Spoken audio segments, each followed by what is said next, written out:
We have two airplanes that are flying apart from a given point. So one airplane's flying west at 300 miles an hour at noon, and a second airplane at now flies north at 400 miles an hour. So I'm gonna explain these to you. So the reason I have x plus 300 is because this plane, which travels at 300 miles an hour, has already traveled for an hour, as opposed to the y one, which at any given point. So, but what we do know is that we want to find the distance between them, z, the rate at which they're expanding apart at 2 p.m., which is 2 hours after plane one here went west, and then 1 hour after y went north. So how that's going to work here is we're going to have, it's just a standard Pythagorean theorem. So we're going to have z squared is equal to quantity x plus 300 squared plus y squared.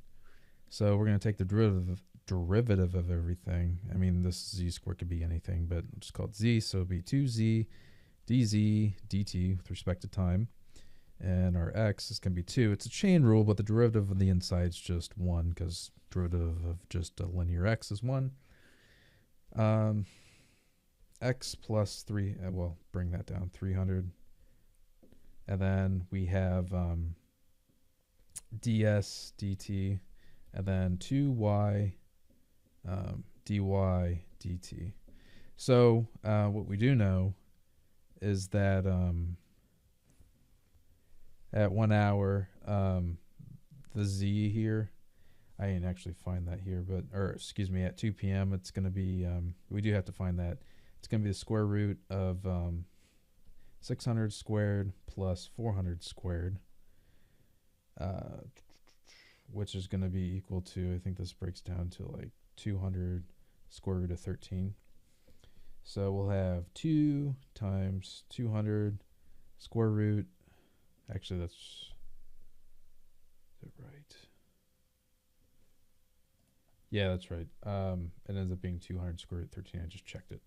All right, and actually I can drop all the 2's across because if you divide through by 2, everything, it just goes away. So we have 200 square root of 13 dz dt is equal to, so x plus 300. Well, all right, I'll just leave that for now. And then we have ds. Okay, so I'm going to sub in here. Ds dt, so this is going plane x, or one that's going west, is heading at 300 miles an hour. And then plane, just put that in there.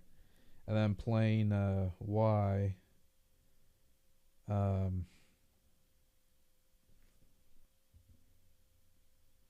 it's heading out at north 400 miles an hour. All right, so what happens here, and actually to tell you the truth, what I'm going to do here is I'm just going to fill this in. So it's heading out at 400 miles an hour, but it's already traveled 400. So 400 times 400. And then plane x here, heading west. It started out at noon, so it traveled 300 already.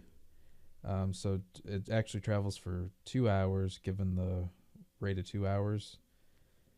And then, it's heading out at 300 miles an hour. All right, so what dz dt ends up being equal to, so I'll still just write this out so it makes sense.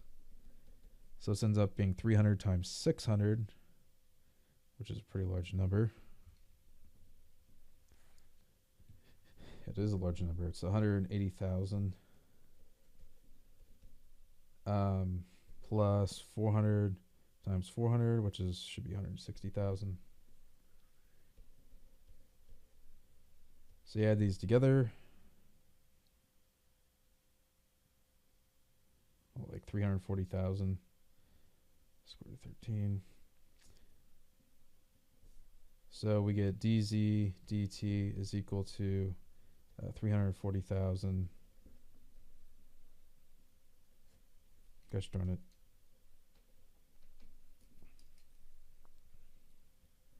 Divided by 200 square root of 13, which is equal to approximately 471 miles an hour. All right. It's a little bit confusing in some places, but I hope that helps. Thanks for watching.